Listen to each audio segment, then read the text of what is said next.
Donc bonjour, je m'appelle Sébastien Lifshitz, je suis réalisateur de Madame Hoffman.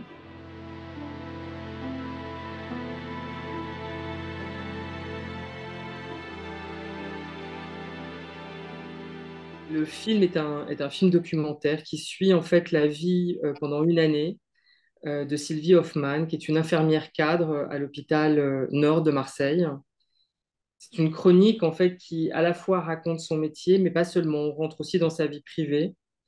Euh, et j'avais envie à travers, j'allais dire ce personnage, elle devient en fait par la force des choses un personnage, comme un film de fiction.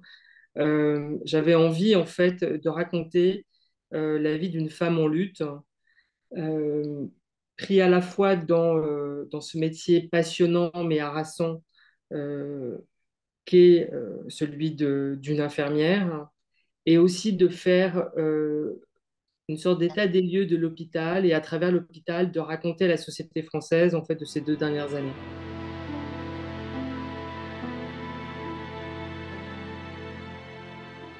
C'est un peu un hasard en fait. Ce qui s'est passé, c'est que au tout début, j'ai eu l'idée. J'avais le désir de faire le portrait en fait d'une femme en lutte. Et, mais c'était assez flou, c'était assez imprécis. J'avais envie d'accompagner la vie d'une femme pendant une année. Et puis, assez vite, finalement, le monde médical m'a attiré, le monde de l'hôpital m'a attiré parce que j'avais, évidemment, la question de son métier était essentielle. Et je trouvais que l'hôpital était un lieu qui était comme une sorte de lieu miroir, en fait, de la société française, où on pouvait à la fois filmer les patients, les équipes, et par là raconter quelque chose un peu de l'état du pays, en fait. Et, et du coup, assez vite, je me suis posé la question, donc si c'est une infirmière, où? Et Marseille, pour moi, qui est une ville à laquelle je suis très attachée, où j'ai de la famille, c'est une ville que je connais très bien, c'est tout de suite imposé. Et à ce moment-là, quand les choses sont devenues un peu plus évidentes, le Covid est arrivé. Et donc là, ça a été la merde parce qu'il a fallu vraiment se dire bah, comment faire un casting, comment faire une recherche comme ça d'une infirmière alors que les hôpitaux devenaient de véritables forteresses. C'était impossible de rentrer. Et j'ai eu cette chance de rencontrer Sandrine Lapuyade, qui est une directrice de casting et qui a, je dirais, par tous les moyens, essayé de rentrer dans ce monde des soignants. Alors, on est passé par Facebook, on faisait des coups de téléphone, c'était des copains de copains qui nous rencardaient comme ça. Et petit à petit, Sandrine a réussi à rencontrer, alors évidemment par Zoom, parce qu'on n'avait absolument pas le droit d'aller encore à ce moment-là dans les hôpitaux, euh, à rencontrer énormément en fait de soignants, et elle me faisait une sorte de compte rendu hebdomadaire. Et ça a duré des mois. En gros, pendant tout le Covid, euh, j'ai l'impression que j'ai entendu Sandrine me faire une espèce de, alors là, pour le coup, d'état des lieux de l'hôpital en live, quoi. Et d'ailleurs, c'était une sorte de préfiguration du film, en fait. Elle m'a permis, grâce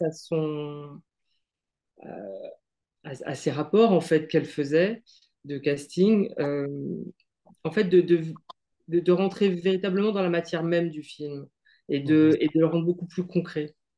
Et Mhm. un jour, Sandrine donc tombe sur Sylvie, qui était uniquement là pour en fait nous donner des infos, nous donner des coups de téléphone, des numéros de téléphone d'infirmières auxquelles elle pensait. Et Sandrine a senti que Sylvie était particulière, qu'elle avait une personnalité qui lui plaisait beaucoup. Et elle m'a dit, je pense qu'il faut vraiment que tu la rencontres. Et j'ai un peu résisté parce que je lui ai dit, mais je comprends pas si elle est juste là pour nous donner des numéros de téléphone, quel intérêt en fait. Elle me dit, non, non, mais vraiment rencontre-la. Et je me souviens pendant une pause déjeuner devant la boulangerie, on mangeait un sandwich et Sylvie est arrivée comme ça. Et elle est arrivée comme dans le film, euh, sans filtre, extrêmement sincère, entière. Euh, et j'ai tout de suite été saisie en fait par cette femme, par sa chaleur, par sa sincérité. Elle était déjà très marquée par le début du Covid, tout ce qui se passait à l'hôpital, euh, le stress des équipes, le sien. Et, et elle en parlait vraiment avec une extrême sincérité. C'est-à-dire qu'elle n'avait pas du tout ce droit de réserve normalement qu'ont les soignants. Et elle me parlait très, très franchement, en fait, de ce qui se Mhm. passait. Et j'ai été tellement marquée qu'en fait, je n'arrivais pas à la retirer de ma tête, en fait. Et j'ai demandé à Sandrine si on pouvait aller la voir à l'hôpital, vraiment dans son service. Et c'est ce qui s'est passé, en fait. L'hôpital nous a accordé une sorte de dérogation et j'ai pu aller dans son service à ce moment-là. Et j'ai vu son équipe et il y a eu l'évidence d'un film, en fait, tout de suite.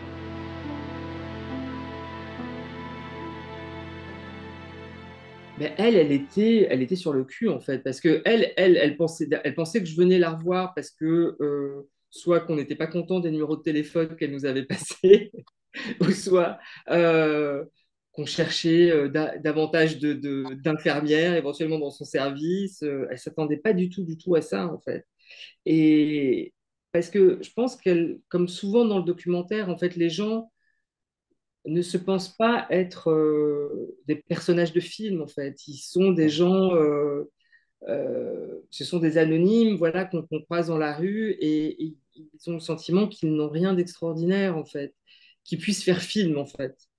Et, et donc, j'ai essayé de la rassurer, déjà, en lui disant que j'avais cette intuition, qu'évidemment, je ne pouvais pas lui garantir d'emblée que, comment dire, quel serait le personnage du film, hein, qu'on commençait à peine à se connaître en fait, mais qu'il y avait quelque chose peut-être qu'on pouvait essayer. Et on a fait une journée de test en fait de tournage, parce que je voulais vraiment qu'elle se rende compte de ce que ça représentait quand même, Bien sûr. à la fois dans sa vie privée, mais et aussi à l'hôpital, hein. Puis voir aussi comment l'équipe autour d'elle à l'hôpital allait accepter la présence de la caméra, mon équipe. Et ça a été assez fou, ça a été assez magique parce qu'il y a eu comme une sorte d'évidence. En Mhm. fait, il y a quelque chose, vous savez, quand tout d'un coup tout se synchronise, en fait, c'est exactement ce qui s'est passé. Elle avait une façon même de se placer par rapport à la caméra sans que je lui dise quoi que ce soit, qui était extrêmement naturelle, un peu comme une sorte de danse comme ça. Et, et on était assez sidérés avec mon équipe, avec Elio, mon chef opérateur, mon ingénieur du son. Euh, Oui, de cette espèce de symbiose en fait qui s'est tout de suite mis en place. Et avec l'équipe, ça a été pareil. Vous savez, c'est quand même une équipe dans les hôpitaux où ils envoient des vertes et des pas mûres, hein. Bien sûr. C'est pas des gens qui sont facilement impressionnables. Donc franchement, l'arrivée d'une caméra, ça changeait pas grand-chose dans leur vie. Il fallait juste que ça n'entrave rien euh, À leur travail. à leur travail en fait. C'était surtout ça qui était pour eux, je crois, primordial, que ça vienne pas perturber les choses. Fondamentales en fait qu'ils avaient à faire. Il y avait souvent des questions de vie ou de mort avec certains patients. Il y avait des gestes médicaux à faire qui étaient parfois urgents. Donc évidemment tout ça devait être respecté et en aucun cas le tournage ne pouvait, je dirais, passer avant quoi que ce soit en fait. Donc évidemment on s'est adapté à toutes ces situations. Et ça a été pour moi une première parce que c'était quand même un service très sensible. Et, et j'ai beaucoup appris sur le métier, sur les différents métiers même, je dirais, des soignants. Et, et puis, Sylvie, c'est quand même quelqu'un qui a 40 ans de métier derrière elle. Mhm. C'est une vie de travail quand même. Et qu'est-ce que ça fait de vous, 40 ans de métier à l'hôpital? Comment ça vous transforme à tous les niveaux? Comment ça vous transforme, je dirais, humainement, physiquement? Parce que c'est quand même, on ne se rend peut-être pas toujours compte, mais le personnel soignant est un personnel qui est extrêmement impacté à tous les niveaux. C'est évidemment à la fois physique, il y a l'épuisement, il y a, je dirais même, dans la conscience même de ce à quoi ils sont confrontés, en fait, de ces questions de vie ou de mort, de deuil, d'accompagnement des familles, de dégradation du corps, enfin, toutes ces choses extrêmement difficiles, en fait, qui se vivent à l'hôpital, hein, mais aussi les moments de rémission et parfois de guérison. Euh, c'est un ensemble, hein. Donc, et, je trouve absolument incroyable cette façon qu'ils ont, je dirais, c'est une éducation. C'est vraiment une éducation de la vie, du corps. euh, et j'avais envie de les entendre par rapport à tout ça.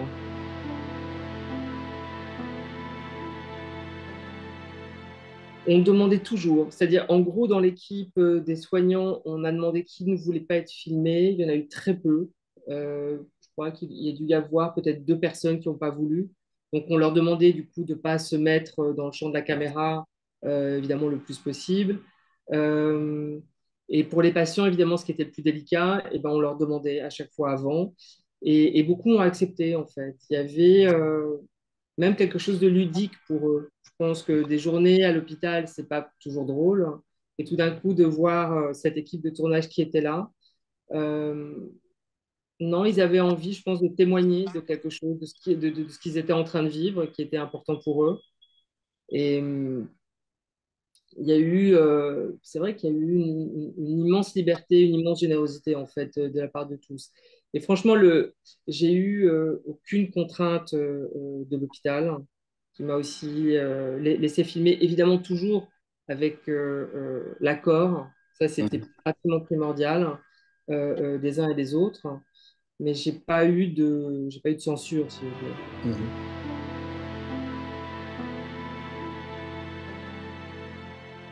Ce qui est difficile dans le documentaire, c'est qu'il y a des moments difficiles des fois qu'on filme. Et c'est la vie, quoi. C'est-à-dire qu'on n'est pas là uniquement pour filmer les moments, je dirais, joyeux, les moments d'accomplissement, les moments. Il y a des moments durs, quoi, mais qui sont fondamentaux si on veut montrer la réalité. Et je pense que les gens que j'ai pu filmer dans ces situations-là comprenaient que c'était nécessaire, en fait. Mhm. Il y a, je pense qu'on parle évidemment de ça avant. Il ne s'agit jamais d'imposer quoi que ce soit. Euh, Chacun comprend la nécessité d'incarner tout simplement des situations quotidiennes, en fait, qui sont parfois pas simples. Mais ce qui était étonnant dans ce service, c'est que même s'il y avait des situations parfois très délicates, il y avait une sorte de déconnade. Alors c'est Mhm. Marseille, hein. C'est particulier parce qu'à Marseille, vous avez des personnages hauts en couleur, les gens sont sans filtre. Euh, on dit ce qu'on pense, que ça plaise ou non. Et, et ça crée une ambiance très particulière dans le service. Sylvie, qui est un peu la clé de voûte, en fait, parce qu'elle est cadre infirmière, donc c'est vraiment elle qui, je dirais, fédère, en fait, autour d'elle la cohésion de l'équipe. Elle a réussi vraiment à construire quelque chose, je trouve, à son image, et et où la vie, je trouve, est toujours plus fort en fait que tout, quoi. Et même si des fois ça déborde un peu, peut-être parfois trop, euh, elle sait que c'est nécessaire en fait, Mhm. que le quotidien est trop difficile, que l'épuisement des équipes Bien est sûr. trop difficile, et qu'il faut qu'il y ait des moments où ça puisse déborder, quoi.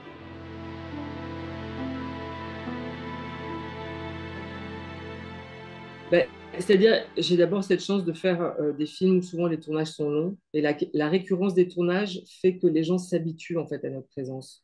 Donc tout d'un coup, c'est plus un événement quand on arrive. Les gens sont tellement, je dirais presque, sont pas blasés, mais on est avec eux en fait. On fait vraiment partie, je dirais, de leur journée et donc ils sont pas du tout sur la défensive ou en représentation. Après. En documentaire, les gens ont toujours une conscience de la caméra, quoi que vous fassiez, parce que vous venez rompre quand même Bien la sûr. réalité. Et, mais les situations en fait que je filme sont la plupart du temps beaucoup plus fortes en fait que le dispositif qu'il y a autour d'eux. En fait, ils sont tellement, je pense, concentrés sur ce qu'ils ont à faire ou à se dire ou les urgences que dans le fond, ils n'ont même pas le temps de penser à se faire beau ou à modifier leur attitude ou à dire une phrase qu'il ne faudrait pas, un mot qu'il ne faudrait pas. Je dirais même que des fois ça sortait, puis tout d'un coup ils se disaient ah merde, j'aurais peut-être pas dû dire ça, ou bon, ce genre de truc. Il y avait une sorte de spontanéité quand même qui était extrêmement présente. Et Sylvie, elle, je dirais qu'elle était mais vraiment égale à elle-même. C'est une nature, quoi, Sylvie. C'est Mhm. vraiment souvent les gens que j'ai pu filmer dans ce film ou dans les autres. ce sont souvent des gens qui ont des personnalités suffisamment solides pour ne jamais se laisser impressionner, en fait. Et Sylvie, de toute façon, si elle avait essayé de faire la maline devant la caméra, euh, je dirais que aucune personne, en fait, n'aurait laissé passer ça dans son équipe, en fait, et lui aurait fait la peau. Donc,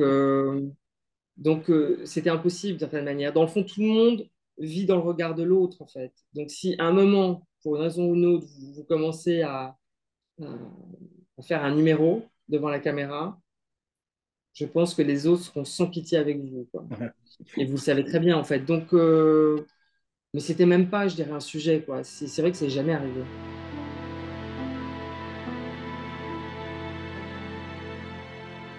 Et ça, c'est la magie du documentaire. Tout d'un coup, vous êtes là, vous avez un petit peu cerné le quotidien de la personne dont vous voulez raconter la vie.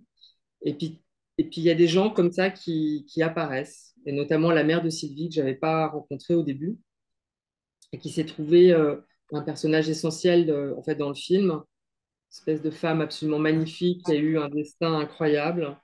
Elle, une femme orpheline comme ça qui vient d'Italie à 7 ans, arrachée à sa grande sœur, et qui se met à travailler dans les champs, et qui fait un parcours comme ça de vie incroyable, parce que c'est vraiment quelqu'un qui vient de la misère la plus terrible, je dirais, et qui, petit à petit, arrive à se construire une vie, quoi. Mhm. Et, et elle rentre comme femme de ménage à l'hôpital. Elle passe un concours interne et elle devient aide-soignante. Et elle aussi, d'une certaine façon, incarne une génération de femmes au travail, à l'hôpital, comme Sylvie le deviendra après, en fait. Et je trouve Mhm. ça très beau, l'idée qu'il y ait cette espèce de filiation entre la mère et la Bien fille sûr. autour de l'histoire de l'hôpital qui se raconte. Et puis, il y a elle, quoi. Cette femme, je trouve qu'elle a une personnalité, alors là encore, sans filtre aussi. Euh, Avec un humour. Il y a des moments, je trouvais qu'il y avait vraiment, on filmait des séquences, c'était du pur pagnol, quoi. Je trouvais que elles ont une verve, elles aiment bien en plus se faire rire les unes les autres, quand même. Mhm. Et, et Micheline, en fait, la mère de Sylvie, avait une façon parfois elle avait vraiment des espèces de punchline un peu, euh, que je trouvais absolument génial. Et donc, ça a été quelqu'un qui est devenu essentiel au film, et aussi pour des raisons, je dirais, de santé, parce qu'en fait, c'est quelqu'un qui a des problèmes de santé. Et dans le fond, Sylvie devient aussi l'infirmière des gens de sa propre famille. Ça s'arrête pas, en fait, à l'hôpital. En fait, même lorsqu'elle sort finalement de l'hôpital Nord de Marseille, en fait, elle veille sur tout le monde, que ce soit son Mhm. mari, sa mère, sa fille. On sent qu'elle est la figure protectrice, en fait, de son clan, et que finalement, elle n'a pas une seconde pour penser à elle, en fait. C'est vraiment une femme qui est dans le sacrifice permanent, en fait, de sa personne.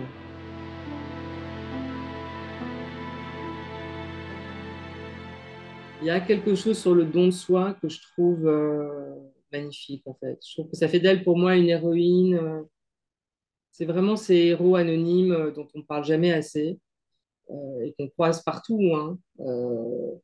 Et c'est ce que raconte un peu le film. Ouais.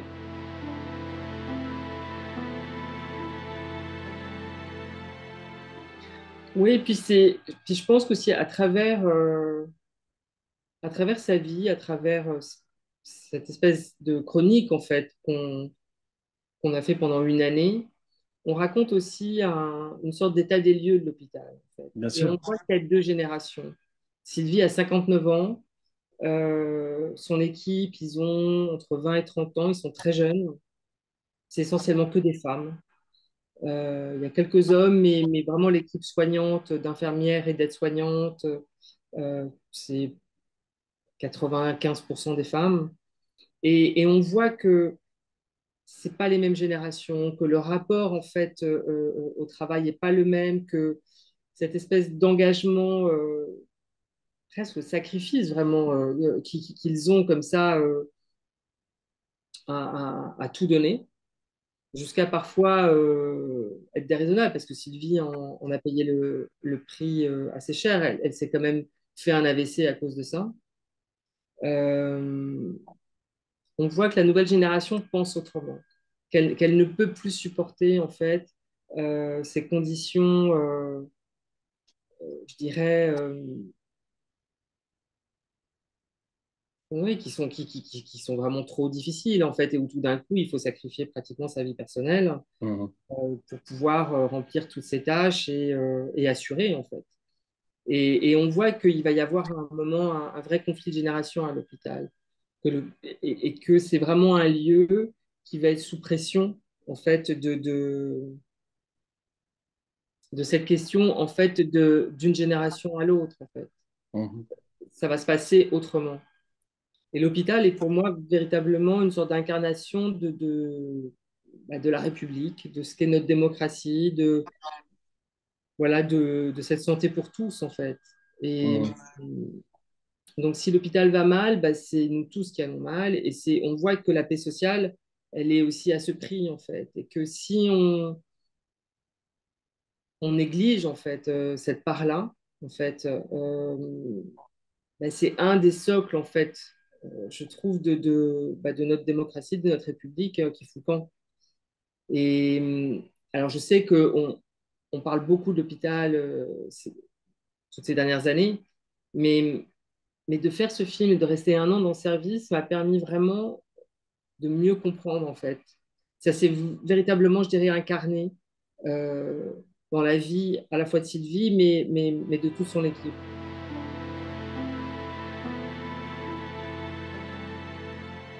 Bah, le montage d'un documentaire, c'est vraiment, je dirais, c'est une aventure en soi, quoi. Je dirais, c'est presque si vous avez le tournage, alors après, je dirais, vous avez une sorte de deuxième défi à relever parce que la structure, en fait, narrative du film, elle ne préexiste pas, en fait. Elle s'invente véritablement au montage. Donc, vous avez, alors dans le cas de Madame Hoffman, je pense qu'on devait avoir 150 heures à peu près de rush. On avait aussi pas mal d'archives. Donc, c'était tout d'un coup comme ça une sorte de masse qui était énorme à organiser. Après, maintenant, avec un peu d'expérience, notamment celle d'adolescente, où là, j'avais 500 heures, j'ai appris la patience, quoi. J'y suis allée vraiment étape par étape, mollo. Euh, et il y a eu comme des évidences, je dirais. D'abord, l'évidence des saisons. Le film suit chronologiquement la vie de Sylvie. Donc, ça, je dirais qu'il y avait cette espèce de structure linéaire qui, pour nous, était la base. Bien sûr. Et après, ça a été les choix. Et notamment, ce qui a été difficile, c'est que j'avais filmé beaucoup d'à côté avec l'équipe soignante, avec des scènes assez extraordinaires. Et, hum, et étrangement, je me suis rendu compte au montage que, en fait, Sylvie est vraiment un personnage qui phagocyte beaucoup. C'est-à-dire qu'on a tout le temps envie d'être avec elle. Le film, c'est son point de vue. Et on est vraiment, la caméra est embarquée avec elle et finalement supporte assez peu le fait d'être dans des à côté où tout d'un coup on s'extrait de son regard. D'elle. Mhm. Et finalement, cette espèce de rigueur que m'a imposé en fait le film, je m'y attendais pas tellement. Je pensais qu'on arriverait malgré tout à faire vivre comme ça des personnes indépendamment de cette vie. Et, et en fait, non, ça marchait pas. Et même si les scènes étaient formidables en soi, elles ne trouvaient pas leur place en fait dans le film. Et donc bon, j'ai dû les écarter comme ça petit à petit.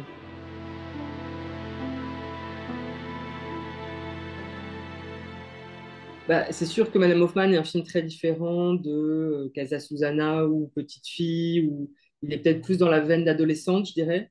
Mhm. Et, mais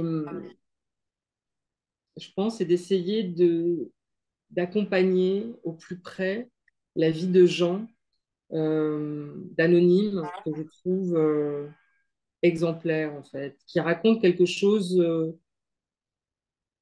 pour moi à nous tous en fait, et qu'on a du mal en fait à percevoir. Souvent à la télévision quand ils font des reportages, que ce soit pour les JT ou des reportages de 15-20 minutes, on essaye d'être toujours dans un point de vue très neutre, comme ça, et très informatif. Et dans le fond, je ne suis pas forcément sûre que ça raconte de manière juste, en fait, la réalité que vivent, en fait, tous ces soignants. Et d'un coup, en s'arrêtant sur une personne en particulier et en prenant le temps pendant un an, en fait, d'être auprès d'elle, j'ai l'impression que on peut rentrer dans une multitude de détails qui sont essentiels pour raconter, en fait, le quotidien et tout simplement la vie de quelqu'un, en fait. C'est vrai qu'il faut ce temps du cinéma pour rentrer dans les moindres détails, pour pouvoir incarner, être avec les gens. Il s'agit pas, c'est pas un sujet, en fait. Sylvie, pour moi, c'est pas un sujet. C'est une personne et c'est une personne avec qui je suis, je dirais, comme embarquée pendant un an et je suis avec elle au plus près. J'essaie non seulement évidemment de raconter ce qu'elle fait, mais aussi de montrer sa vie intérieure, en fait. On essaie de comprendre véritablement la personne qu'elle est. Et c'est vrai que ça demande du temps. En fait, on ne peut Ouais. pas faire ça dans le temps de la télévision. En fait, je pense que en tout cas, c'est beaucoup plus difficile. Alors, je ne connais pas Angoulême, c'est la première fois que je vais venir, donc je suis très impatient, je suis très curieux de découvrir le festival, que je connais évidemment de nom.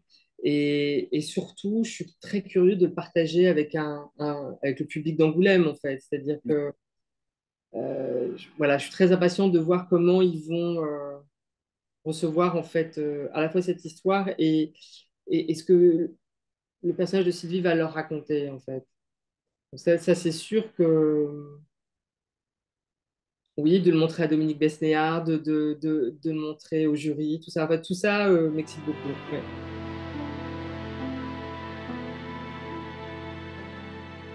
Ouais, elle va venir, elle va accompagner le film, bien sûr. Ah non, j'ai très envie qu'elle vienne parler du film. Puis je pense qu'elle est la meilleure ambassadrice, je dirais, du film. Et puis je suis persuadée que les gens auront plein de questions à lui poser, à la fois sur elle et sur l'hôpital. L'hôpital, c'est tellement le lieu de la République, c'est notre lieu, en fait. C'est un lieu qui parle à tout le monde. Donc, et je pense elle a tellement à dire par rapport à ça.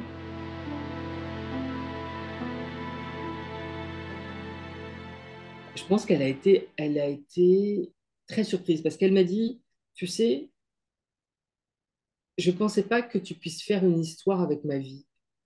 Elle m'a dit, je voyais des moments que tu filmais comme ça, mais que tout ça puisse finalement raconter une histoire. Elle me dit, alors là, elle était comme un peu bluffée en fait, c'est-à-dire de se voir elle comme un personnage et que cette année qu'on a passée ensemble, dans le fond, raconte quelque chose. Ça, Mhm. c'est un truc, je pense, auquel elle ne s'attendait pas du tout. Et elle a été très émue par le film.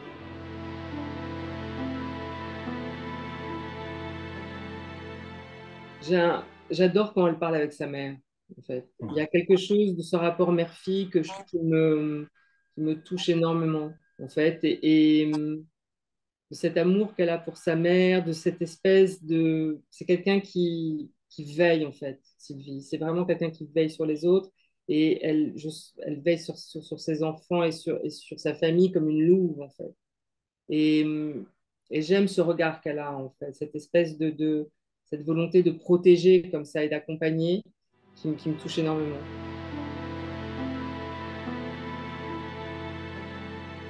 C'est la francophonie, d'abord c'est une histoire française, Madame Hoffman, et je dirais que c'est même une histoire où c'est une histoire des territoires parce que ça se passe à Marseille, vous avez cet accent, alors là qui transpire de partout dans le film avec ces expressions merveilleuse, quoi. Donc moi, j'ai été extrêmement heureux de pouvoir rentrer dans cette culture du sud, de la Provence. Euh, J'espère que le film raconte ça aussi.